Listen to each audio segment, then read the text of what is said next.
If you guys have been watching our last few videos, you know that we've been having quite a few rainstorms, thunderstorms roll through here, and they've sure done a number on our hay fields and our hay that we have cut down. So Alice and I just ran down here to check on the hay. Just taking a look here at our weather for over the next 10 days. You can see it's supposed to get nice again. There's like 0% chance for 10 days. And I mean, we have a hard time believing the weather, man, too far out. Because I mentioned in one of our last videos that we started knocking all this hay down, and according to the weather, when we started cutting the hay, we had a good 7-day window with pretty much 0% days, except for one day that was a 40% day. And then that 40% day turned into, I think this is the 3rd or 4th day that we've had some really heavy rains. And so it's hard for us to trust them too much, but like I said, you can't wait and wait. You gotta cut hay and just try to make it work. So I mentioned in our last video that we have about 100 acres of hay on the ground. And luckily, we've only got this 15-20 acre piece right here raked together. The rest of the acres are still in single windrows.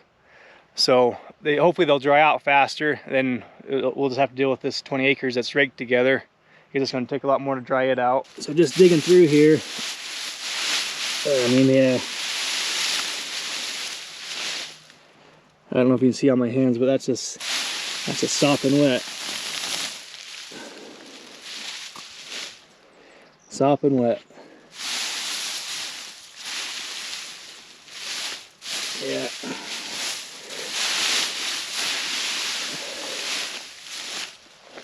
Tell how green it is underneath though, the color.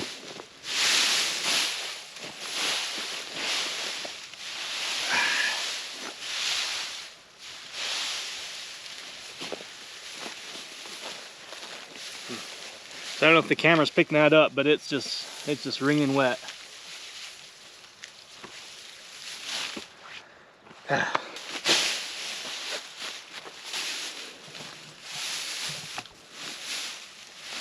Is the hay still wet, buddy? Okay, kick it over. Okay, put your foot down in here. This, put your foot in there. Pick it up.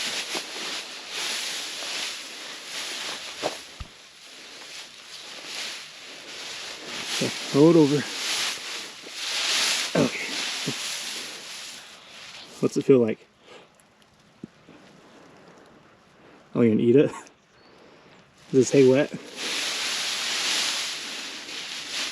So I'll run over this piece here real quick that wasn't raked together. We'll just see if there's any difference to it.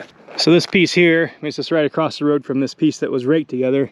This piece was not raked together, so all the windrows are still in individual rows.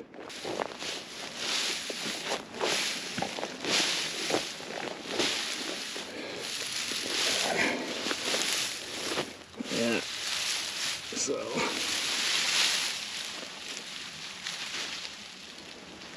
still just wringing wet. So I'm not exactly sure what our plan is going to be here. Like I was saying, looking at the weather, we should have a pretty good window here over the next 7 to 10 days. And I'm sure we'll just let this set and dry for a day or two. And then probably here in a couple of days, I'll run up here to the elk, inside the elk fence, and I'll show you one of the pieces of equipment that we have that we might use. But I imagine it'll be a couple of days before we even touch this stuff, just to try to let the ground in between dry up, and then the top layers of the windrows dry. So it's probably going to be a little bit touch and go here for a bit with this hay that we have knocked down. So to get all this hay to dry, I'm sure we're going to have to use all the tools in our toolbox. And if you guys have been following the channel for any amount of time, I'm sure you've seen the rakes that we use, the DARF rakes. We usually use those rakes to roll the windrows over and usually combine 2 windrows into one. But something else that we also have as a tool is this fluffer. So what this does is pretty much what its name entails is pretty much just goes along and fluffs up the windrows. So it's round driven, so it runs off this chain, which is run off this tire, and it's got all these tines, these teeth, and you just drive right on top of the windrow, and it fluffs that windrow up and gets some air in there. So I don't know, we'll just have to see, but this is something else we can try to use to help to get this hay to dry out. So a few things I want to point out, just trying to look on the brighter side of things. We definitely needed the moisture.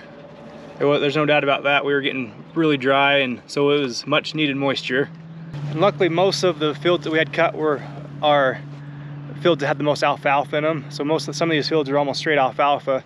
And with those hailstorms that we had that came through, a lot of times if you get a real bad hailstorm, the hail, as it falls from the sky, will just strip these alfalfa stalks, these alfalfa stems of all their leaves. And this is just a few alfalfa plants here on the edge of our yard.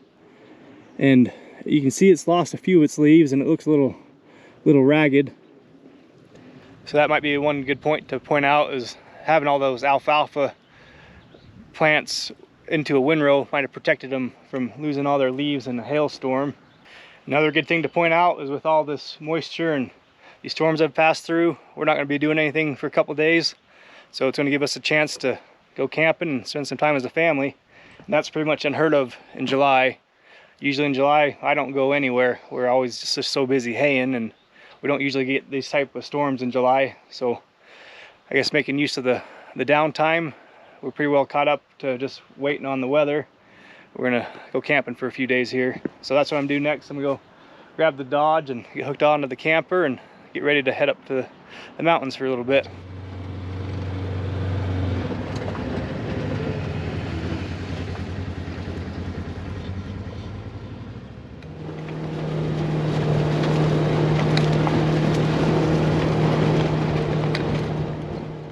So we're heading up camping, and the president of our cattle association up here on the range gave me a call and said there's a section of fence up here that the cows had pushed through.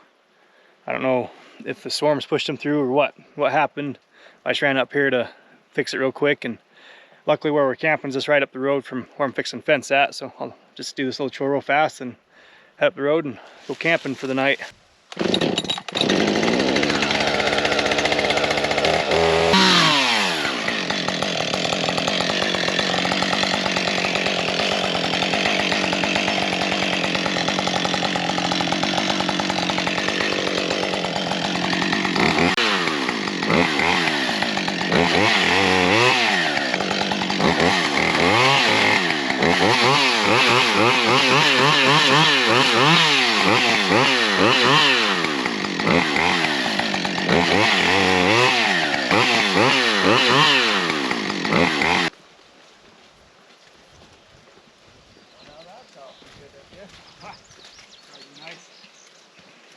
I called the head.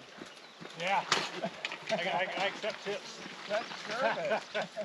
Thank You too. Man, that's service. That was awesome. It's right timing. Only gateway cheese. That was good. Have a good day. You too.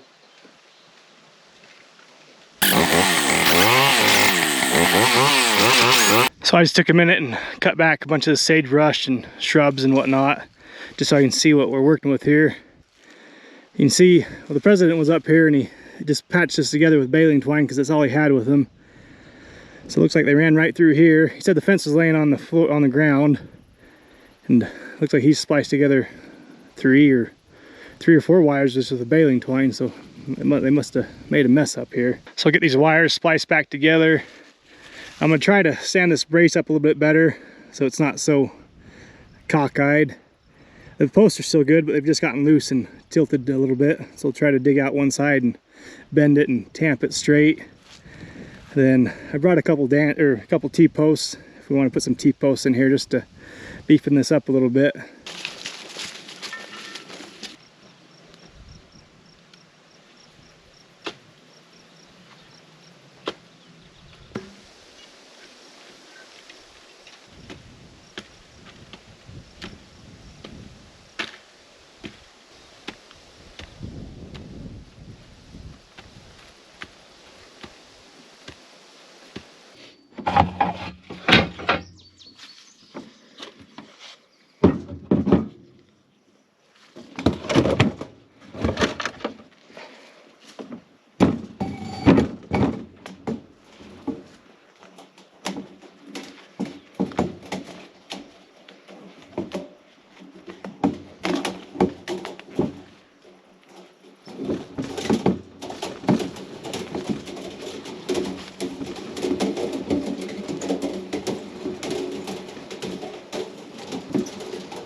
Well, definitely looks better than what it did. I'm gonna call that good. Head down and go camping. Enjoy the rest of the day.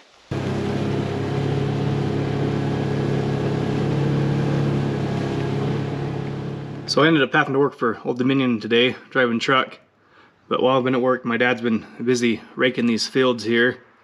We just decided to rake them just because of how wet the ground was underneath the windrows. We figured we needed to get the hay up off that wet mud and get it turned over onto the drier pieces of ground. So you can see here that those windrows that we had raked together, we're just rolling them over off the wet ground, and then looking over here where the windrows weren't raked together, we're just raking them together onto the dry ground. We were actually pretty surprised how dry the windrows that weren't raked together had gotten already, and we thought it'd be okay to rake them together and just hopefully only have to do this once. These windrows that were already raked together before we got all this rain, they're going to take a little bit more work to get to dry out, especially in the middle of the windrows. So these might take a little bit extra work. We'll just have to wait and see. So these are the windrows that were already raked together when we got all that rain. So these are the ones that we're most worried about getting to dry. And surprisingly, it's feeling pretty dry. At least that section was.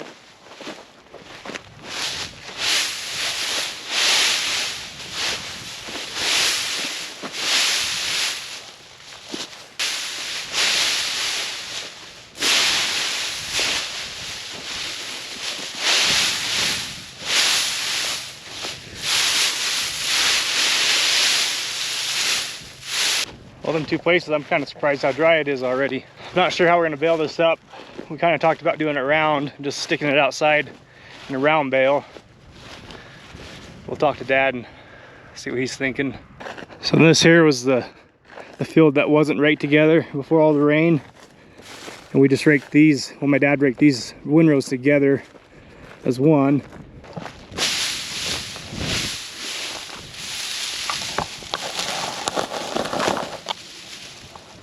This is feeling fairly dry also.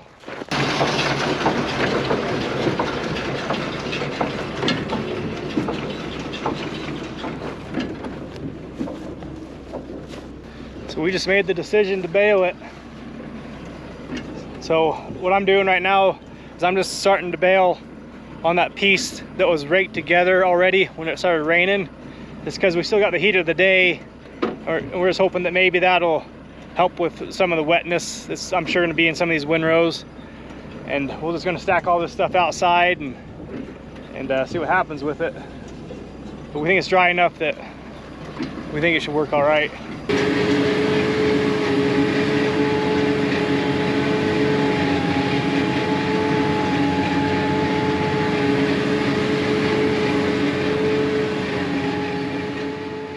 So I baled about 3/4 of these fields, but things are getting a little bit tough, so I'm just gonna call it a night and just shut it down. I'll probably come back out here in the morning once the dew starts burning off a little bit, finish this last little bit, and then head down to Randall's, start baling down there. Gotta get that raked first, but that's probably what I'll end up doing tomorrow also. Try to get that raked and it's ready to bale the next day or two. So I think I'm gonna end this one here. Hope you guys enjoyed this video, and thanks for watching.